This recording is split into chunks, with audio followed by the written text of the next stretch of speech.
Hey girl, welcome back to the channel. Today I will be styling a 13 by 6 ombre lace frontal wig from YgWigs. So let's go ahead and get into it. First of all, this wig does come with a pre-plucked hairline and the knots did come bleached on this wig. So far I am loving the HD lace on this wig. You guys already know how I feel about a bomb lace on some colored hair. Also, I am loving the deep part on this wig, which is 6 inches. So yes, girl, I am here for it. So I'm just going to do a real quick, simple look today.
So as you can see, I decided to put curls in the hair because I think it would just make the color on this wig pop a lot more compared to wearing the wig straight.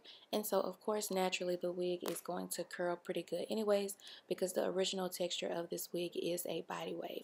Now also the density on this wig is 180%, so it is a little bit more fuller than your standard lace frontal wig, but this is a 13 by 6 lace frontal wig. I always say that this type of wig is really good for quick installs, just because you don't have to worry about securing and plucking and bleaching so much of the lace. So yeah, I'm trying to figure out right here exactly how I want to wear the front of my hair, like if I want to do a swoop or just a side part. So honestly, I just decided to do a side part because I couldn't get my hair to stay behind my ears. So anyways, it ended up turning out to be a really cute look. Love the color. It just made the wig look different than the normal hairstyles that I go to, which are normally, you know, just a black hairstyle girl. So anyways, I will have all of the information below about YgWigs. They are having a Valentine's Day sale right now. So if you want to get your hands on this wig, definitely make sure you check out the link below because I will have the direct link. Oh, wait a minute. Make sure you check out the description part below because I will have the link below. Thank you so much for watching, and I'll see you guys in the next video. Bye.